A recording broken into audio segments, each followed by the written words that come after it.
Hey, what's up everybody? It's Kellen here from Start Your Systems, and welcome to another Monster Energy Supercross, the official video game career mode gameplay.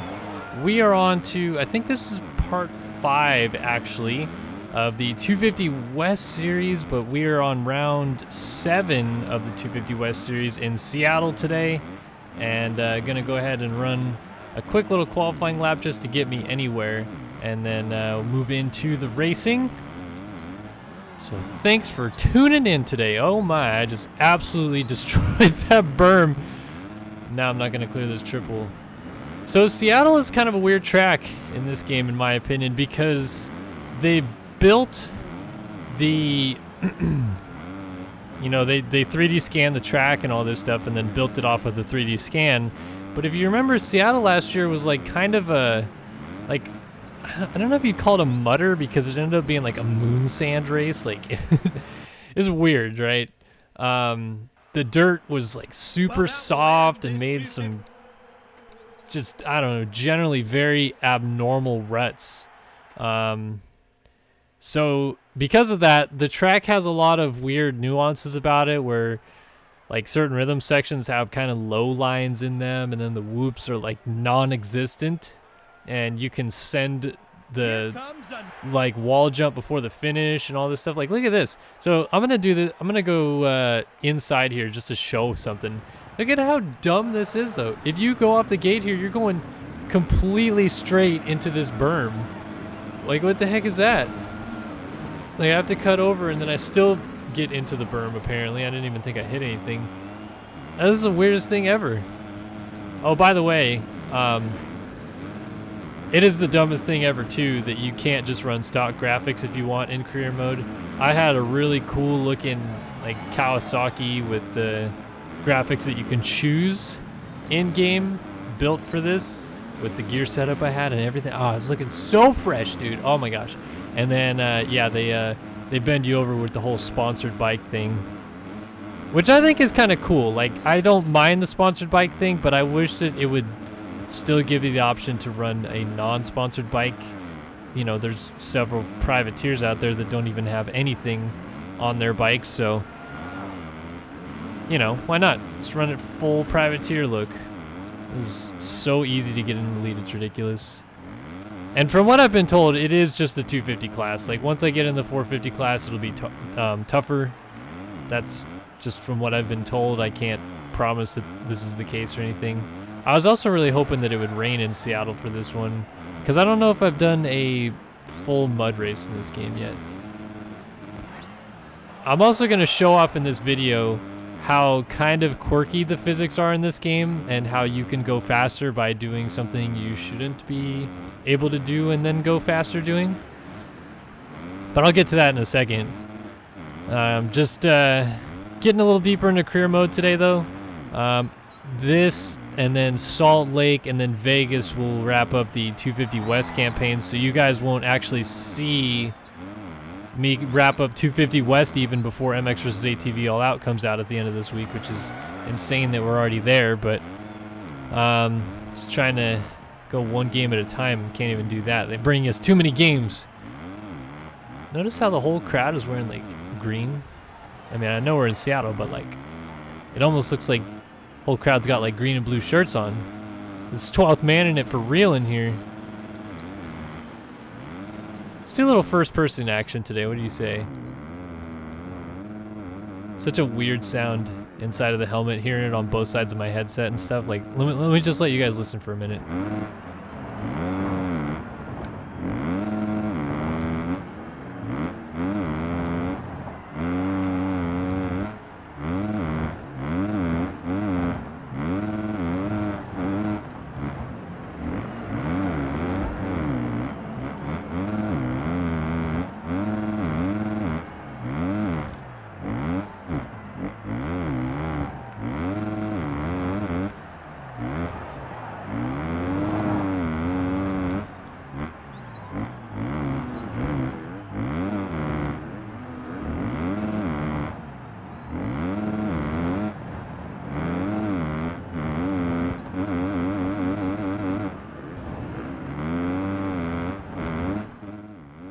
That actually sounds pretty dang cool, to be honest with you. I was just kind of letting myself immerse within that whole feeling for a second. Maybe you guys did too. Sorry if my dumb voice ruined your fun, but I don't know, that's a unique aspect to this game, this whole helmet cam within the helmet mode, because it has the muffled sound like when you're actually on a real dirt bike wearing a real motorcycle helmet, and then it sways between your headsets. So when you're leaning in a corner and the bike ends up on, like in this case, the bike would have ended up on the right side of my body because I'm leaning my body off the left side.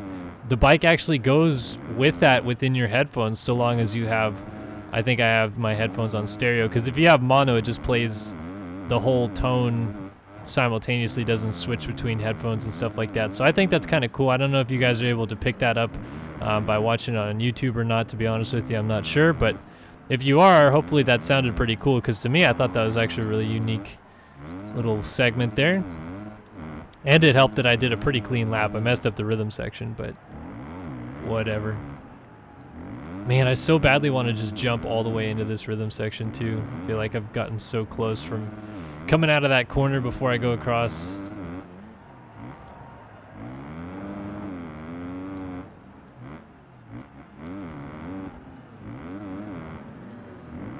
Catching up to some lap traffic in the heat race. Nothing like a challenging game. Whoop.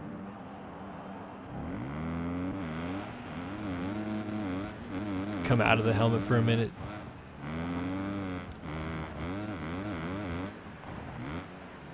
Feels like so much crisper.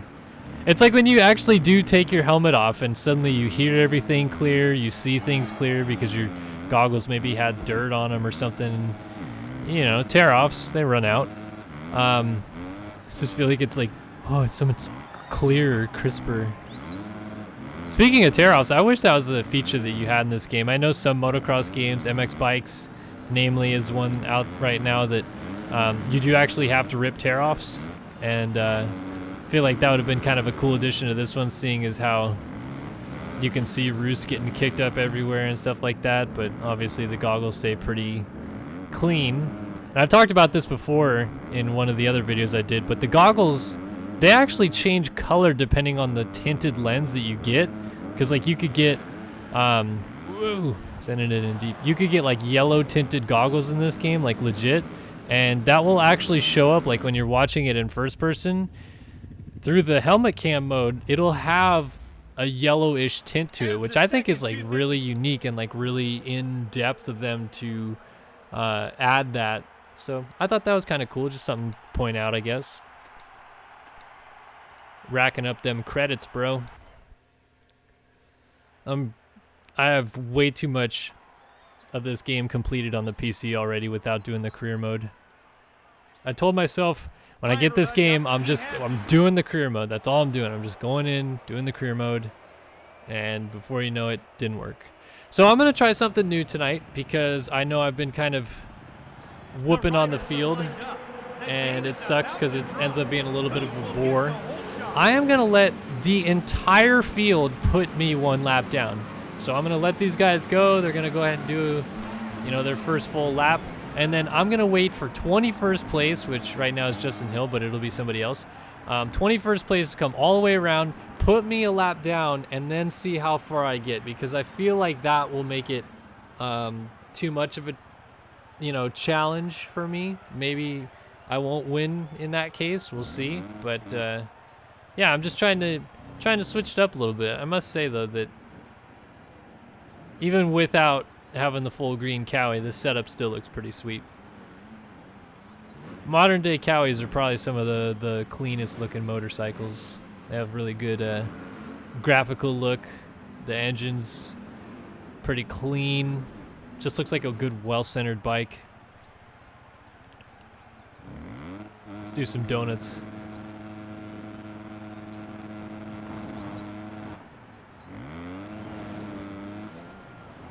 Oh man, I can't. Oh, damn. Alright. So there goes, let's see, Nelson, Hal. Oh, there's Nelson, so maybe McElrath is leading. Waiting for Dakotas to go through, so I gotta wait to see Dakotas. Got Brennan, and there's Dakotas. So I've let the whole field lap me, and now 13 and a half minutes to go to unlap myself, come all the way around, pass everybody that I unlapped myself from, and hopefully win this race. It is on realistic difficulty. I know I've had some people question that. It is truly and completely on realistic difficulty. You can even see at the end of the race, it'll show the amount of credits gained based on difficulty, and it's at the full bore. So here we go. Gonna try to make this work. Got to go through quite a bit of passing here. Pass a lot of guys. 22 guys twice to be exact. Damn it, this is not a good start. Go, go, go.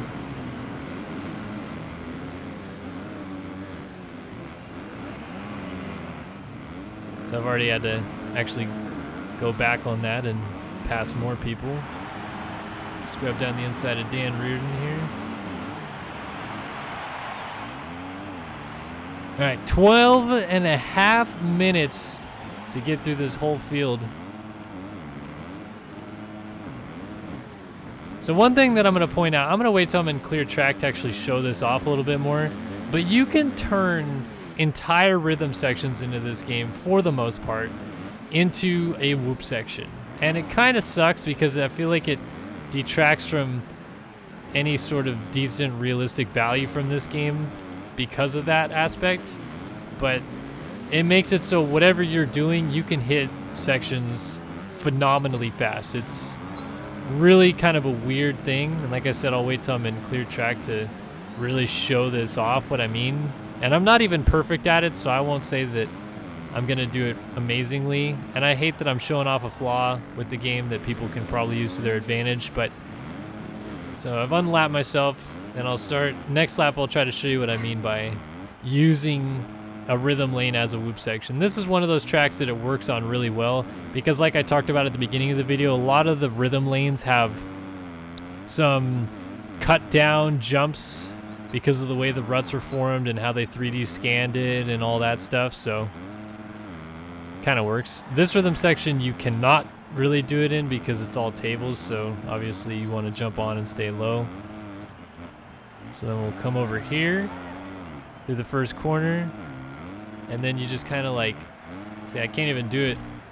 You pretty much have to hit the first couple jumps like you would like wheelie over it, and this section you have to swing way out here and try to triple in, and then you can just kind of do this.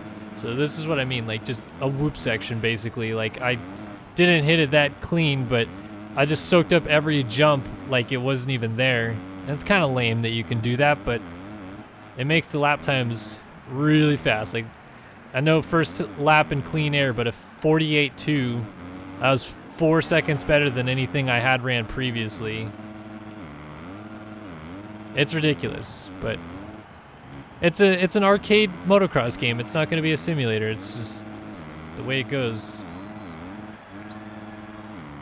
So like that, staying a little bit lower on the first couple jumps, get a little bit more deeper down the straightaway because of it. Jump the Supercross triple and then swing down and try to triple in, but then literally just use it as a whoop section all the way out.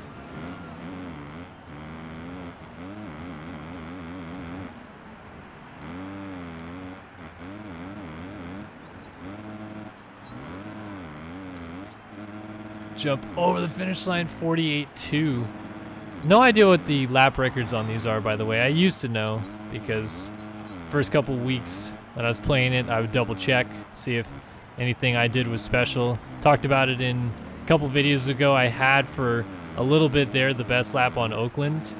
I don't even think I'm inside of the top 10 anymore, but I think that what I'm doing is part of how people are getting such good lap times, because it's such like a way to, I wouldn't call it like cheat the game, because you're not doing anything that the game wouldn't really allow you to do necessarily, but it just does seem kind of lame that you can do this.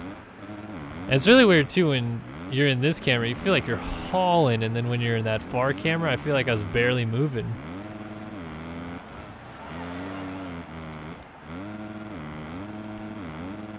I think I'm going to make this look a little bit too easy. I caught to the back of the field pretty darn quick.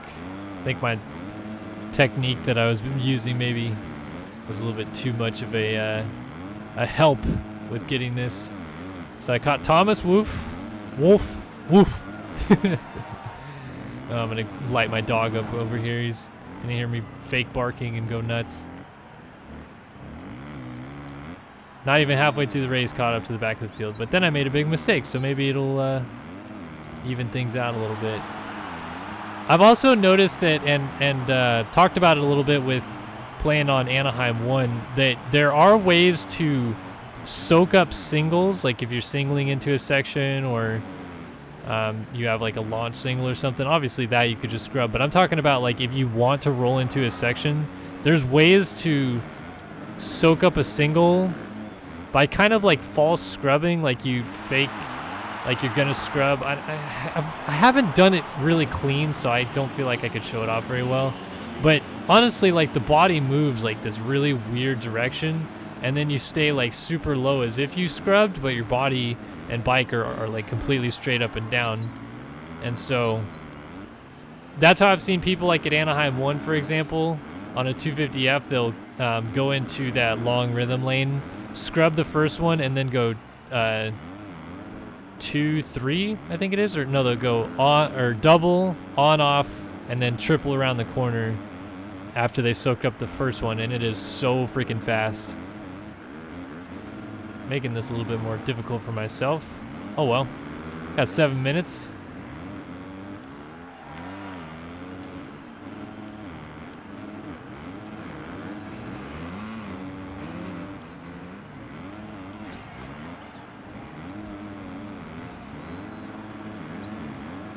Oh, I so badly want to quad that.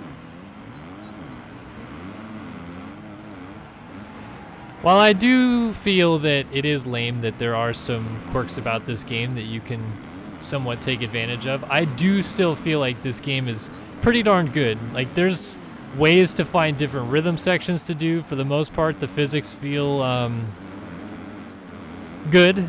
I wouldn't say they're my favorite or fantastic or any stretch of those, but I do feel like the physics are fairly decent. Like, they provide good entertainment, good fun arcade type entertainment, and I'm excited to see where they go from here because I feel like this game is a pretty good positive step this time around.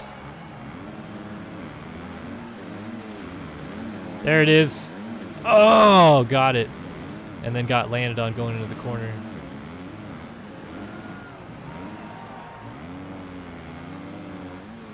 So up to 8th. I'm going to get into the lead with like freaking 5 minutes to spare, except for I just crashed like an idiot.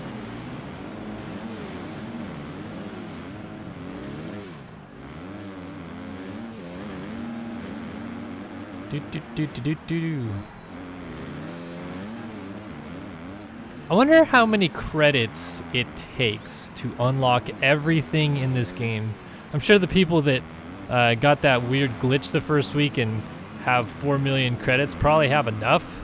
Maybe not enough, but they probably are pretty well on their way to having most everything. Oh man, that quad's a big old hug, but that's pretty cool.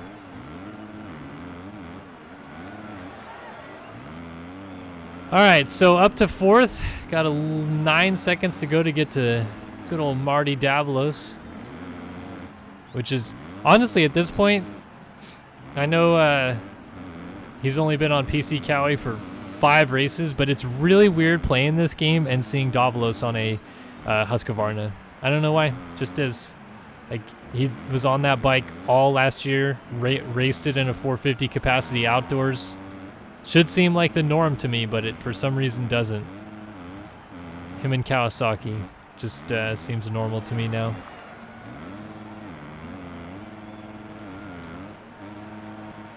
Oh man, that quad is, it's such a huck, but it feels really cool when like you're up there and you feel like you're spotting the landing pretty good.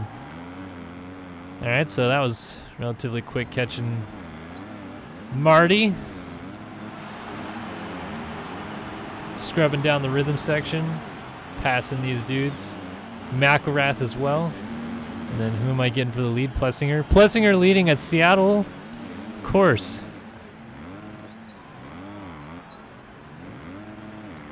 Damn, that lap was actually pretty good. That was a high 48 without doing any of those weird whooped out lines.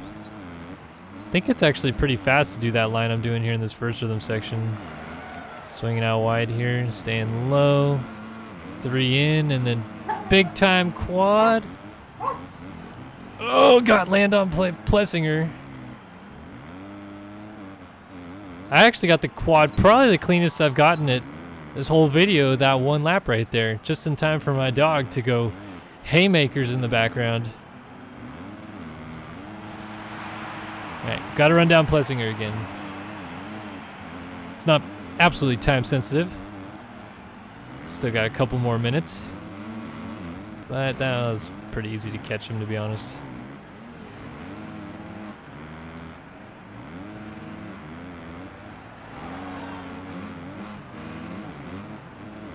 Bye. Got the lead.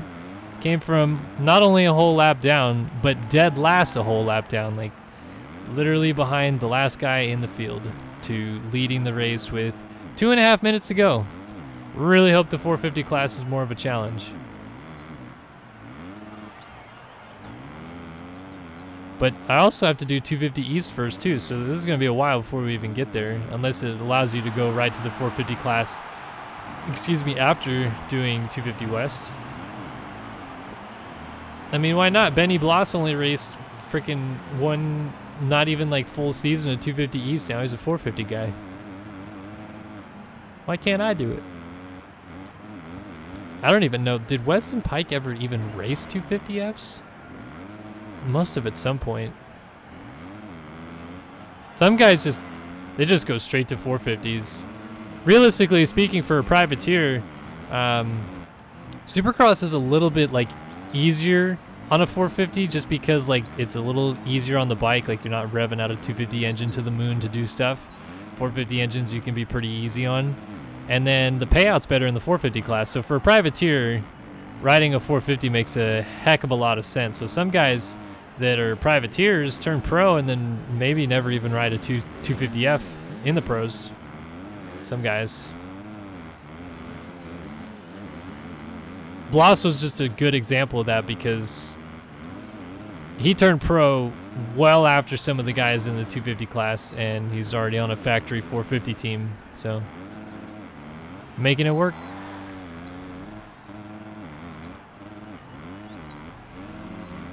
All right, so now begins the quest to not only start a lap down behind everybody, let's come all the way through the field, right? Let's pass everybody, take the lead, and then let's do it again. Let's actually go through the whole field one more time, lap everybody. So start a lap down and end up lapping everybody.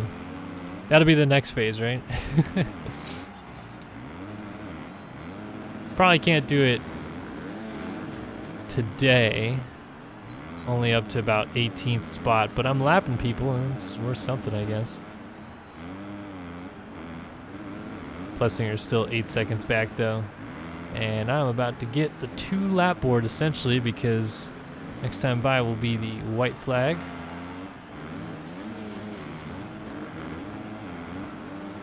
I am just going through people here a little bit.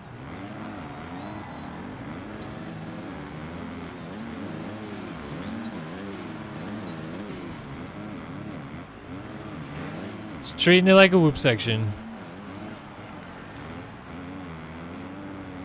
Now 14 seconds ahead of Plessinger. Maybe I can do it. I'm trying. No, there's no way I'm getting a Plessinger who is only 15 seconds behind me and put him a lap down.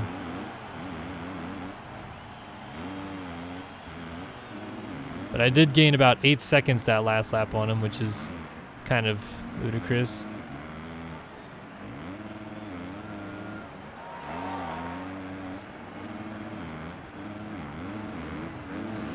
Nobody seems like they can do that triple on right there. I do agree with some people that have said in these videos when I tell them that it's on realistic difficulty, and people are like, "What?